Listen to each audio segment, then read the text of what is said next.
The clock read 6:04 a.m. when Ethan Pierce pushed open his 8-year-old son's bedroom door and found Brianna Carter lying motionless on the floor beside Dylan's bed. Her beautiful dark brown skin looked ashen in the early morning light, and her chest rose and fell in shallow, irregular breaths. In her limp hand was Dylan's blood glucose monitor, the screen still glowing with a reading from 20 minutes ago. On the nightstand sat a notebook filled with hourly recordings in Brianna's neat handwriting, tracking numbers through the entire night. The wastebasket overflowed with used test strips. Dylan slept peacefully in his bed, his color good, his breathing steady. But Brianna, the young woman who had been his maid for only 3 months, lay collapsed on the plush carpet, her uniform wrinkled and damp with sweat. Ethan's heart hammered as he dropped to his knees beside her, his fingers finding her pulse at her neck. It was there, but weak and rapid. Her lips were dry and cracked. When had she last had water? When had she last slept? The notebook told a terrifying story. Dylan's blood sugar had dropped dangerously low at 11 p.m., then again at 2 a.m., and once more at 4 a.m.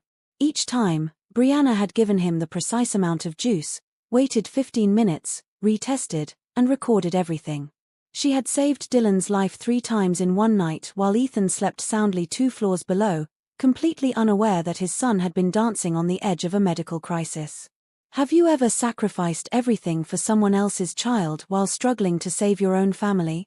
Drop a comment below and subscribe to see how this story unfolds. Ethan's hands shook as he pulled his phone from his pocket and dialed 911. His voice came out rough and urgent as he gave the address and described Brianna's condition.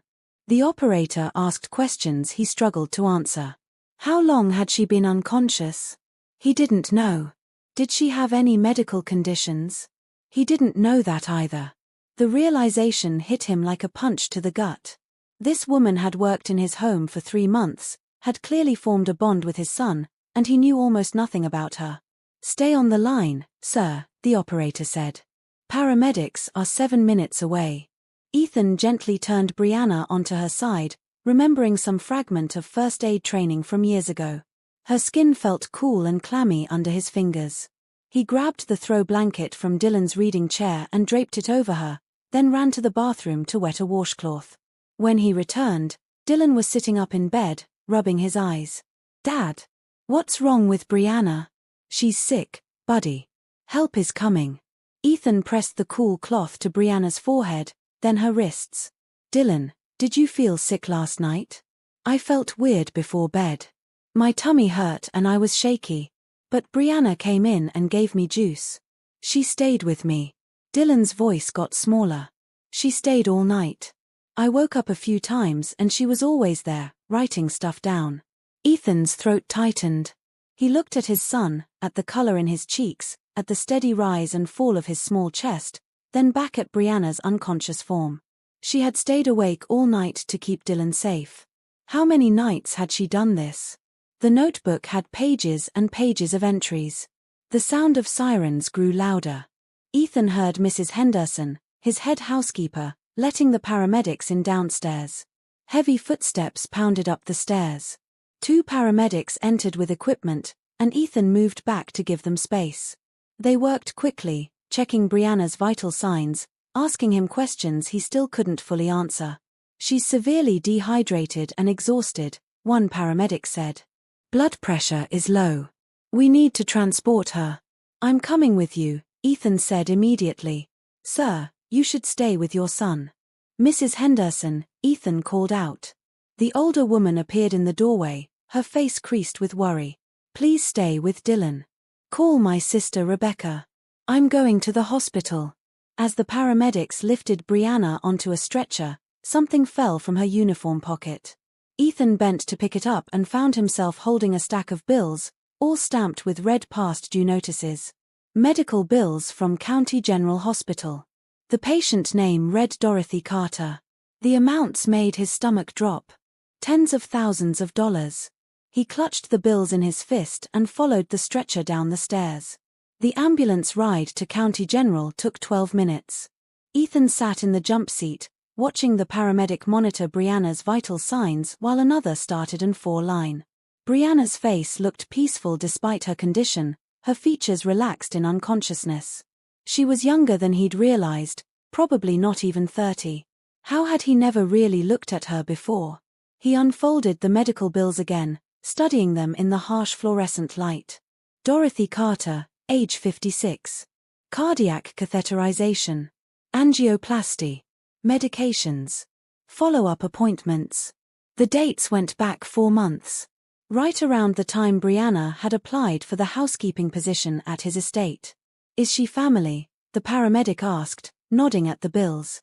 She works for me, Ethan said. These are for her mother, I think. The paramedic's expression shifted, something like understanding crossing his face. Working multiple jobs to pay medical bills. We see it a lot. Multiple jobs. Ethan looked up sharply, just guessing from the level of exhaustion. This doesn't happen from one job, even a demanding one. Ethan's phone buzzed. A text from Mrs. Henderson. Dylan is fine. Blood sugar normal. Ate breakfast. Asking about Brianna. He texted back, tell him she's going to be okay. I'll call soon. But he didn't actually know if Brianna would be okay. The paramedic had said severe dehydration, exhaustion. What else? When was the last time she had eaten? Slept more than a few hours? The notebook from Dylan's room haunted him. Page after page of careful recordings, most entries late at night or in the early morning hours. She had been monitoring Dylan's glucose levels far more carefully than the night nurse Ethan had hired, who had quit 2 weeks ago after complaining the job was too demanding. The ambulance pulled into the emergency bay. Hospital staff met them at the doors, and suddenly everything moved fast.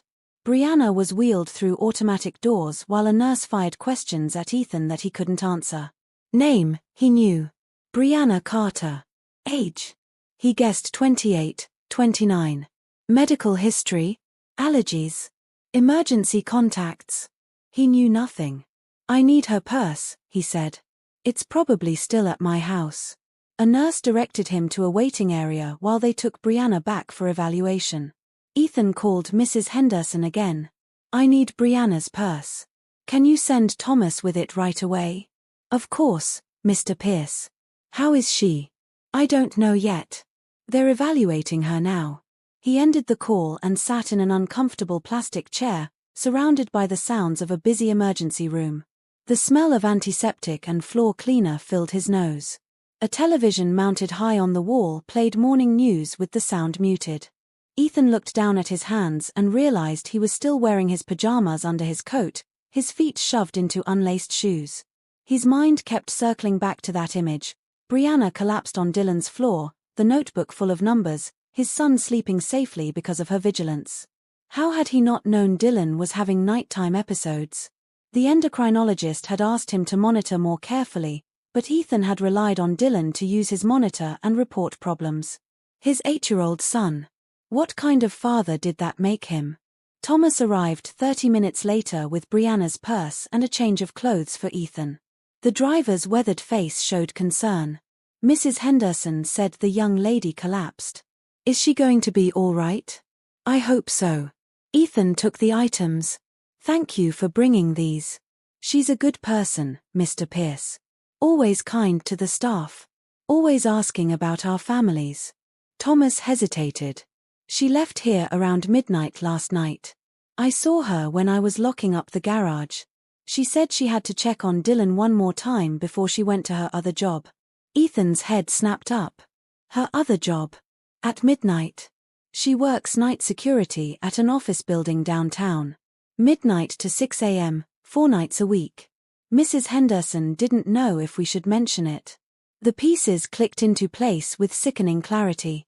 Brianna worked at his estate during the day, then left at midnight to work security until 6 a.m., then came back to his estate to continue her shift.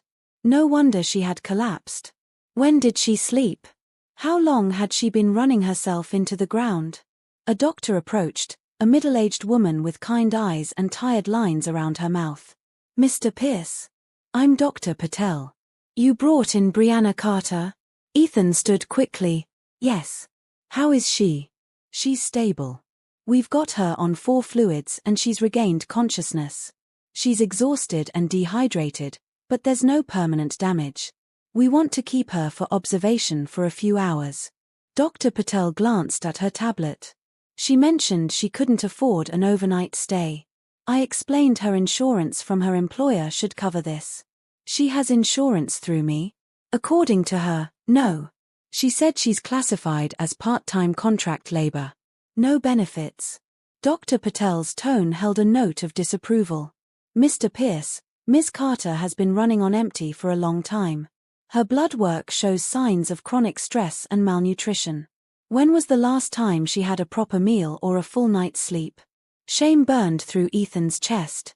I don't know. She needs rest. Real rest. Not a few hours here and there. She needs to stop working multiple jobs and take care of herself. Otherwise, next time could be worse. Can I see her? Dr. Patel nodded and led him through the emergency department to a curtained bay. Brianna lay in the hospital bed, and in her arm, her eyes open but heavy with exhaustion. When she saw Ethan, she tried to sit up. Mr. Pierce, I'm so sorry. Dylan, is he okay? Dylan is fine because of you. Ethan moved closer, pulling a chair beside the bed. Brianna, you saved his life last night. Multiple times. Tears welled in her eyes. I heard his monitor alarm around 11. I was about to leave for my other job, but when I checked on him, his blood sugar was dropping fast. I gave him juice and stayed to make sure it came back up. Then it dropped again at 2, and again at 4. I couldn't leave him. You should have woken me. You have that big presentation this morning. You needed sleep. She wiped at her eyes. I'm sorry I collapsed. I've been so tired lately. My mom's medical bills keep piling up and I needed the second job to cover them, but then I couldn't leave Dylan alone when he was having those episodes. Ethan reached into his coat and pulled out the medical bills. These are for your mother. Brianna's face crumpled. Those must have fallen out of my pocket. I was going to make payment arrangements today. They're threatening to send her account to collections. Tell me about your mother. Brianna took a shaky breath. Her name is Dorothy. She had a heart attack 4 months ago. She needed emergency surgery and follow-up care. She didn't have insurance. The bills came to me because I'm her only family. I've been trying to pay them down, but it's too much. The collection agency calls every day. I'm scared they're going to stop her treatments. Her voice broke on the last word. Ethan felt something shift in his chest, a crack in the careful walls he'd built around himself since Grace died 2 years ago. Here was this young woman, barely keeping herself afloat, who had stayed up all night to protect his son instead of going to her second job. She had sacrificed her own paycheck, her own health, for Dylan. Brianna, I need to ask you something. Did Dylan have episodes like last night before? She bit her lip. A few times. Maybe once or twice a week for the past month. I started keeping the notebook to track patterns. I was going to suggest you talk to his doctor about adjusting his insulin dosages. You've been monitoring him every night. Not every night. Just when I'm here. I room downstairs in the staff quarters on the nights I don't have my security job. I set an alarm to check on him a few times. After Grace passed, I know things have been hard for you both. I just wanted to help. The mention of his late wife's name, spoken so gently, nearly undid him. Ethan cleared his throat. You've been doing more than helping. You've been keeping Dylan alive. I've been so focused on work, on trying to keep everything together, that I didn't see what was happening in my own home. You're a good father, Brianna said quietly. Dylan talks about you all the time. He loves you so much. But I wasn't paying attention. Not like I should have been. Ethan leaned forward. Brianna, I want to make you an offer. I need someone full-time to care for Dylan. Not just as a maid, but as his personal caregiver. Someone who understands his medical needs and can monitor him properly. Someone he trusts. Her eyes widened. Mr. Pierce, I don't have medical training. I'm just a housekeeper. You have something better. You have instinct and dedication. We can get you trained properly in diabetes management. I'll pay for any certifications you need. But what I saw in that notebook, the way you tracked everything so carefully, the way you stayed with him all night. That's not something I can hire from an agency. Before you scroll away, Ask yourself, would you accept help if it meant saving your family, or would pride hold you back? Comment below and subscribe to find out what Brianna decides. I can't accept that, Brianna whispered. It's too much. It's not enough. Brianna, I'm offering you a full-time position as Dylan's caregiver.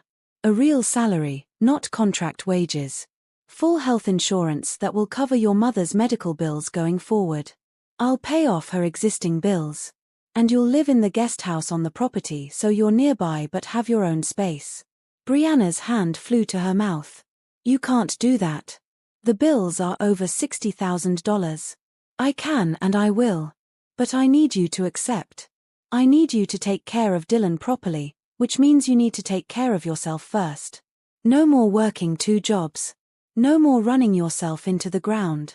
You'll have time to sleep, to eat, to visit your mother. In exchange, you'll be there for Dylan when he needs you. Tears streamed down her face. Why would you do this for me? You barely know me. Because you did it for Dylan. You put his life before your own needs, before your own health. That's not something money can buy.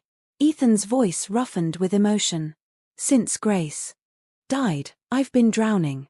I hired nurses and nannies, but none of them connected with Dylan the way you have. He trusts you. I trust you. Please, let me do this. Brianna wiped her eyes, her chest rising and falling with emotion. If I say yes, it's not charity. I'll earn every penny. I'll take the training seriously. I'll take care of Dylan like he's my own. I know you will. That's why I'm asking. She nodded slowly, a tremulous smile breaking through her tears. Then yes. Thank you, Mr. Pierce. Thank you so much. I don't know how to repay you. Keep Dylan safe.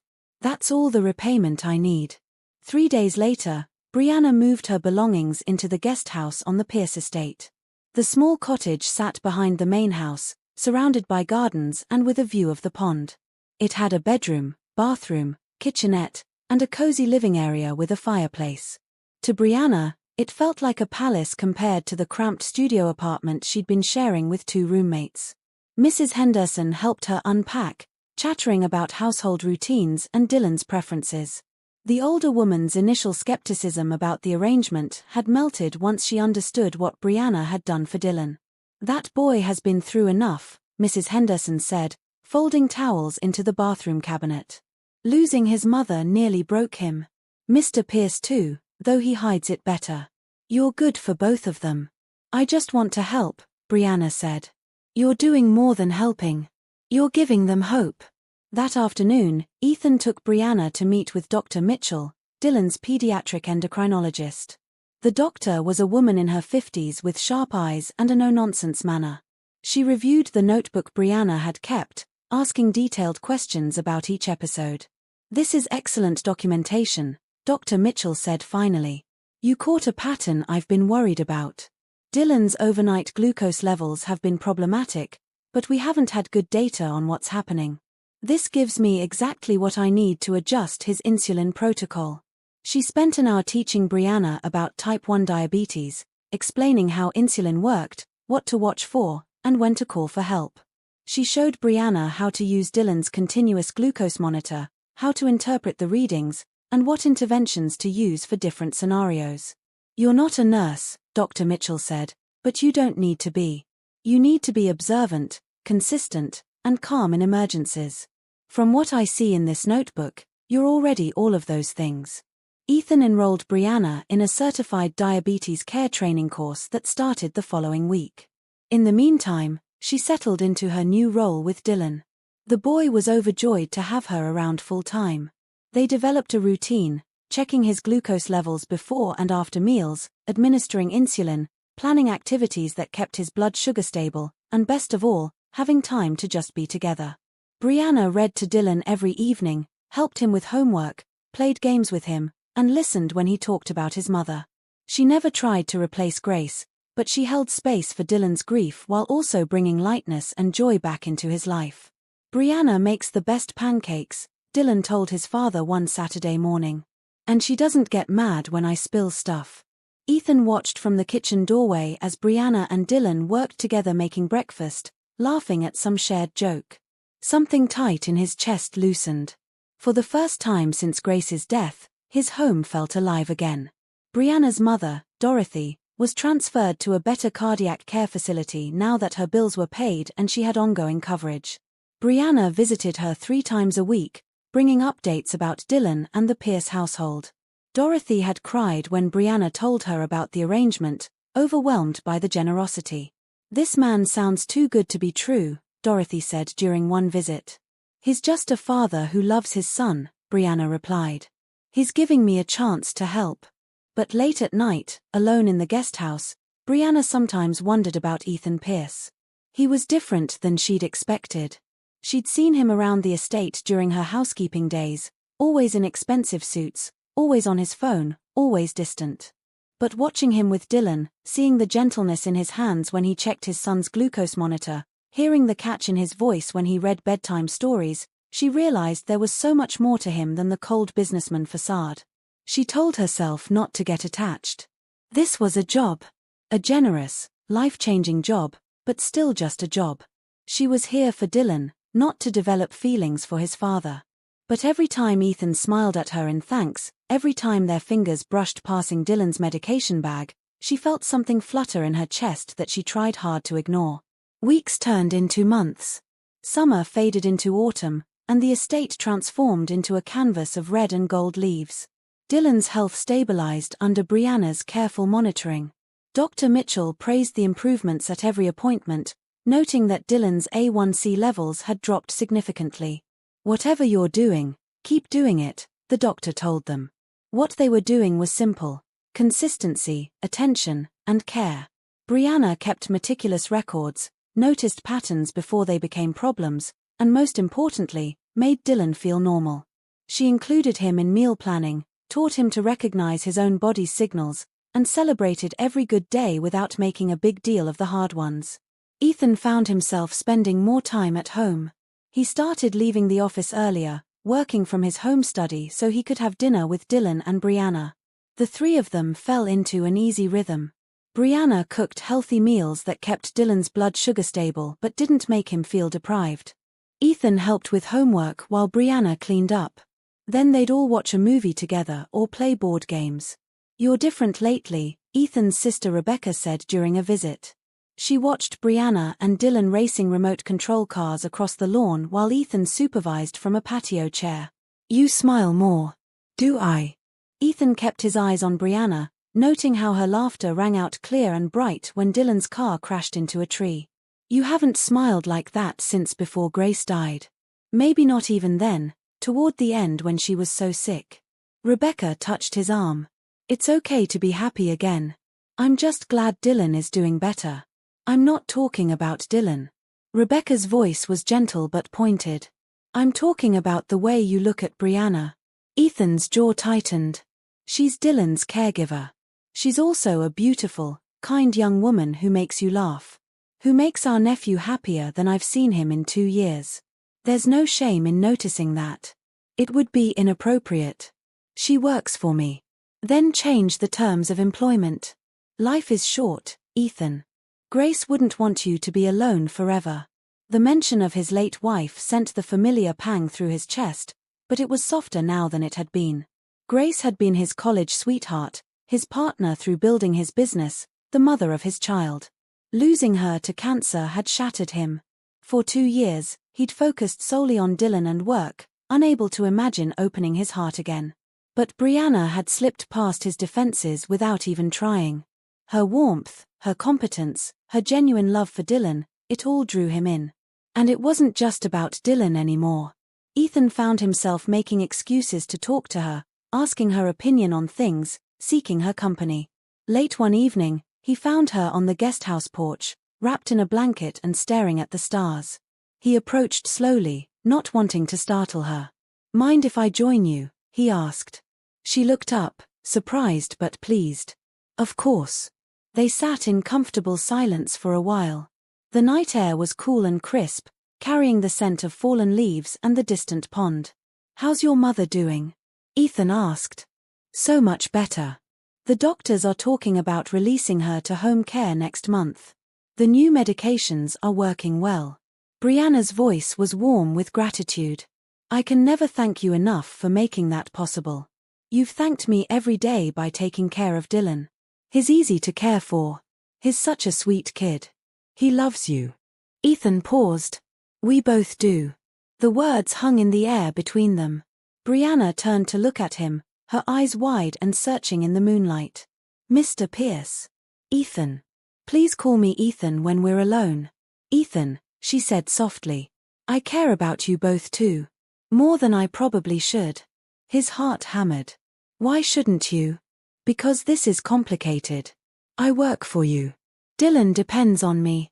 I don't want to mess any of that up. You won't. He shifted closer. Brianna, I haven't felt this way about anyone since Grace. I didn't think I could. But you've brought light back into our lives. Into my life. I can't keep pretending I don't feel something. Her breath caught. I feel it too. But I'm scared. So am I. But maybe that's okay. Maybe we can be scared together and see where this goes. Brianna smiled, and it was like the sun breaking through clouds. I'd like that. The relationship between Ethan and Brianna shifted after that night, subtle but unmistakable. They found more moments alone, conversations that stretched long after Dylan went to bed. Ethan started touching her more, a hand at the small of her back when they walked together, fingers brushing when they passed items at dinner. Dylan noticed before anyone else. Children always did. Dad, do you like Brianna? He asked one morning while Brianna was out getting groceries. Ethan looked up from his coffee. Of course I like her. We all do. No, I mean like her. The way you liked Mom. Ethan's chest tightened. Would that bother you? If I had feelings for Brianna? Dylan was quiet for a moment, his young face serious. Mom told me something before she died. She made me promise not to tell you until you were ready. What did she say? She said you were going to be sad for a long time, but eventually you'd be ready to be happy again. She said when that happened, I should tell you it was okay. That she wanted you to find someone who made you smile. Dylan's eyes were bright with tears. Brianna makes you smile, Dad. She makes both of us smile. Ethan pulled his son into a tight hug, his own eyes stinging. Your mom was a wise woman. Does that mean you're going to tell Brianna you like her? I already did. She likes me too. Dylan pulled back, his face lighting up with joy. Really? Does that mean she'll stay forever? She won't leave like the nurses did. I hope she'll stay. But Dylan, we have to take things slow. Brianna and I are just getting to know each other in a different way. It doesn't change anything about how much we both love you. Can I call her something other than Brianna? Like what? I don't know. Something special. Because she is special. That evening, Ethan told Brianna about the conversation. They were in his study, ostensibly reviewing Dylan's medical charts, but really just enjoying each other's company. He called you my angel the other day, Ethan said. In his prayers. He thanked God for sending his angel to take care of him. Brianna's eyes filled with tears. That's the sweetest thing I've ever heard. He wants you to be part of our family. Not just as his caregiver, but really part of it. Ethan took her hand. I want that too. I'm not from your world, Ethan. I don't know how to be in it. You're already in it. You have been since the day you collapsed in Dylan's room. He squeezed her fingers. My world isn't boardrooms and business deals. My world is Dylan laughing at breakfast, family dinners, bedtime stories. You fit into that world perfectly. What about your family? Your friends? They're going to have opinions about the maid dating their billionaire relative. Let them have opinions. Rebecca already adores you. Mrs. Henderson thinks you walk on water. And anyone else who matters will see what I see. A woman who's smart, capable, loving, and makes my son happier than he's been in years. Still reading? Drop a like and subscribe because what happens next will make you believe in second chances. Brianna leaned into him, and Ethan wrapped his arms around her, breathing in the sweet scent of her hair. This felt right in a way nothing had felt right in years. Grace would have approved.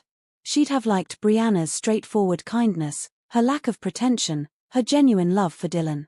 Can we really do this? Brianna whispered against his chest. We can try. One day at a time. She pulled back to look at him. I don't want special treatment. If I'm going to be in your life, I want to earn my place. I still want to take care of Dylan, but as family, not just hired help. You've already earned your place 1,000 times over.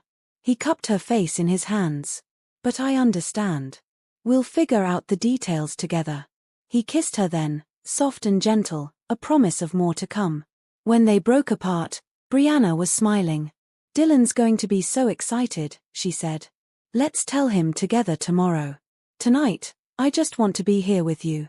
They talked for hours, sharing stories from their pasts, their hopes for the future. Brianna told him about growing up with just her mother, working her way through community college, the struggle of trying to make ends meet while keeping her head above water. Ethan told her about building his company from nothing, about Grace's battle with cancer, about the loneliness that had consumed him after she died. You're not alone anymore, Brianna said, her hand in his. Neither are you. The next morning, the three of them sat down together after breakfast. Dylan had been bouncing with barely contained energy since waking up, sensing something important was happening. Buddy, Brianna and I want to talk to you about something, Ethan began. Are you boyfriend and girlfriend now? Dylan blurted out. Brianna laughed. Well, that makes this easier. Yes, we are. How do you feel about that? I feel happy. Dylan grinned. Does this mean you're staying forever? You won't leave like the other people did. I'm not going anywhere, Brianna promised. I love taking care of you, and I love being here with you and your dad. I love you too. The words came out simple and earnest, the way only a child could say them. You're like my mom now. Is that okay? Brianna's eyes glistened. I'm not trying to replace your mom, Dylan. She was special and she'll always be your mom. But I would be honored if you wanted to think of me as someone who loves you just as much. Dylan launched himself at Brianna, hugging her tight. Can I call you something special? Not just Brianna. What would you like to call me? What about mom too? Because you're my second mom, but not my replacement mom. Ethan and Brianna both laughed through their tears. That's very creative, Ethan said. But maybe we can workshop the name a little. What about just calling me whatever feels right to you? Brianna suggested. If that's still Brianna, that's okay. If something else comes to you, that's okay too. Okay. Dylan settled against her side contentedly. Can we have pancakes to celebrate? Life settled into a new normal. Ethan and Brianna's relationship grew deeper as they navigated the complexities of blending romance with the responsibilities of caring for Dylan.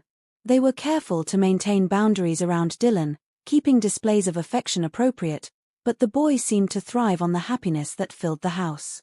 Brianna continued her diabetes care training, earning her certification and becoming even more confident in managing Dylan's condition. She worked with Dr. Mitchell to refine his care plan, and the results showed in Dylan's improved health markers and increased energy. But not everyone in Ethan's circle was as accepting as Rebecca and Mrs. Henderson. When Ethan's business partners learned he was dating his former maid, some raised eyebrows. His mother, who lived in Florida and rarely visited, called with concerns. You're rebounding, she said.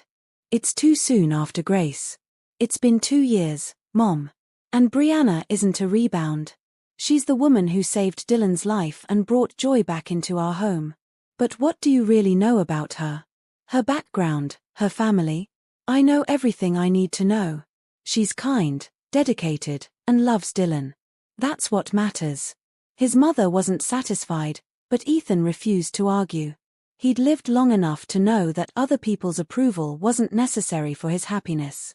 The real test came when Ethan took Brianna to a charity gala his company was sponsoring. It was their first public appearance as a couple. Brianna wore a simple but elegant navy dress that Ethan had insisted on buying for her. She looked beautiful, though she seemed nervous as they entered the ballroom. I don't belong here, she whispered, looking at the glittering crowd. You belong wherever I am, Ethan said firmly. And I belong with you. Throughout the evening, he introduced her to colleagues and friends without hesitation or apology. Some were genuinely warm and welcoming. Others were politely distant. A few made subtle comments that stung. "So you're Ethan's new hire," one woman said with a tight smile. "How nice that he's so generous with his staff." Brianna handled it with grace. "I'm Dylan's caregiver and Ethan's partner. Both roles I take seriously." Later, in the car ride home, Brianna was quiet. "You're upset," Ethan said. "I knew some people would judge. I just didn't expect it to hurt. I'm sorry. I should have prepared you better. It's not your fault. People see what they want to see." She turned to him. "But Ethan, this is your world. These are your colleagues, your social circle. I don't want to be a liability to you. You could never be a liability. You're the best thing that's happened to me and Dylan in years." He pulled the car over to the side of the road and turned to face her fully. "Brianna, I don't care what anyone else thinks. I care about you. About us. About the family we're building together. Even if it costs you professionally. My professional life exists to support my personal life, not the other way around. If people have a problem with you, they have a problem with me. And they can take their business elsewhere." She smiled, some of the tension easing from her shoulders. "You're pretty fierce when you want to be. Only about the things that matter. And you matter, Brianna. You matter more than you know." The following weeks brought both challenges and unexpected support. Rebecca hosted a family dinner where she made a point of treating Brianna as an equal, asking her opinion on everything from menu planning to Dylan's upcoming birthday party. Mrs. Henderson organized the household staff to help Brianna feel more integrated into the family rather than just an employee. But Dylan's extended family proved more difficult. Ethan's cousin Barbara visited and made pointed comments about how quickly Ethan had moved on from Grace. An uncle suggested that Brianna was after Ethan's money. These comments happened when they thought Brianna wasn't listening, but she heard them anyway. "Don't let them get to you," Rebecca advised when she found Brianna upset in the kitchen one afternoon. "They said the same things about me when I married Tom. He was a teacher, I came from money. They couldn't understand why I'd choose someone beneath my station. 15 years later, we're still happily married and most of them are divorced. I just don't want to cause problems for Ethan and Dylan." "You're not causing problems. You're solving them. Dylan is healthier and happier than he's been since Grace died. Ethan is actually living again instead of just existing. That threatens people who are stuck in their own misery." The real crisis came on a Tuesday afternoon. Dylan was at school when Brianna got a call from the nurse. His blood sugar had dropped suddenly during gym class. By the time Brianna arrived, Dylan was conscious but shaky, lying on a cot in the nurse's office. "I gave him juice like you taught me," the nurse said. "His levels are coming back up, but I thought you should know." Brianna sat with Dylan, checking his monitor every few minutes. "Did you eat your snack before gym?" "I forgot," Dylan admitted. "We were playing at recess and I wasn't hungry. We've talked about this, buddy. You have to eat the snack even if you're not hungry. Your body needs it." "I know. I'm sorry." She wasn't angry, just concerned. This was part of managing diabetes, learning from mistakes. She stayed with him until his levels stabilized, then took him home instead of back to class. Ethan came home early when she texted him. He found them on the couch, Dylan watching a movie while Brianna monitored him. "How is he?" Ethan asked quietly. "He's fine." It was a minor episode, easily corrected. But it scared him. "It scared me too." Ethan sat down beside Dylan. "You okay, buddy?" "I'm okay. Brianna took care of me. She always takes care of me." Later that evening, after Dylan was in bed, Ethan found Brianna in the guest house, reviewing her notes from the day. "You handled that perfectly," he said. "It was routine. Part of what I'm trained for. It's not routine for me. Every time Dylan has an episode, I panic. But you stay calm. You know exactly what to do." He sat beside her. "You've become essential to us, Brianna. Not just as Dylan's caregiver, but as part of our family. I love being part of your family. Then let's make it official." Ethan pulled a small velvet box from his pocket. Brianna's breath caught. "Ethan. I know we haven't been together long. I know there are people who'll say this is too fast, too soon. But I also know that life is short and uncertain. I know that you've given me and Dylan a reason to wake up happy every morning. I know I want to spend the rest of my life with you." He opened the box, revealing a simple but beautiful diamond ring. "Brianna Carter, will you marry me?" Tears streamed down her face. "Yes. Yes, of course yes." He slid the ring onto her finger and kissed her, deep and full of promise. When they broke apart, both were crying and laughing at the same time. "Dylan's going to lose his mind," Brianna said. "In a good way. He's been asking when I was going to propose." Apparently 8-year-olds are very invested in romance. They told Dylan the next morning. His reaction was exactly what they'd hoped: pure, uninhibited joy. He hugged them both, then ran to call Rebecca with the news. "I'm getting a new mom," they heard him tell his aunt. "Well, not new. She's been my mom for a while already. But now it's official." 6 months later, on a beautiful spring morning, Ethan and Brianna were married in the garden of the Pierce estate. It was a small ceremony, just close family and friends. Dylan served as ring bearer, his chest puffed with pride in his little suit. Brianna's mother, Dorothy, was there, healthy and glowing. She walked her daughter down the aisle, tears of joy streaming down her face. Mrs. Henderson dabbed at her eyes with a handkerchief. Rebecca grinned from the front row. When Ethan said his vows, his voice was strong and clear. "Brianna, you came into our lives when we needed you most. You saved my son, and in doing so, you saved me too. You taught us how to live again, how to love again, how to be a family again. I promise to spend every day of the rest of my life making you as happy as you've made us." Brianna's vows were simpler but no less heartfelt. "Ethan, I came here looking for a job and found a home. Dylan needed someone to care for him, but he taught me what it means to be cared for in return. You both showed me that family isn't just about blood. It's about choosing each other every single day. I choose you both, today and always." Dylan came forward with the rings, presenting them with ceremonial seriousness that made everyone smile. When the officiant pronounced them married, Dylan cheered louder than anyone. At the reception, Dorothy pulled Brianna aside. "Your father would be so proud of you," she said, touching her daughter's cheek. "You've built something beautiful here." "I found something beautiful," Brianna corrected. "I was just smart enough to hold on to it." Later, as the sun set and lights twinkled in the trees, Brianna stood with Ethan watching Dylan play with other children on the lawn. His continuous glucose monitor was visible on his arm, but he ran and laughed with the same energy as any healthy 8-year-old. "He's doing so well," Ethan murmured. "He's thriving. We all are. I love you, Mrs. Pierce." Brianna turned to face her new husband, her heart full. "I love you too." They kissed as the stars came out above them, surrounded by the family they'd built together from grief and hope, from desperation and generosity, from a chance meeting that had changed all their lives.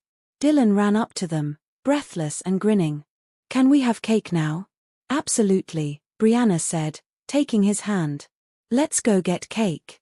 The three of them walked together toward the party, no longer just a billionaire and his maid, but a family united by love and the everyday miracle of choosing each other, again and again.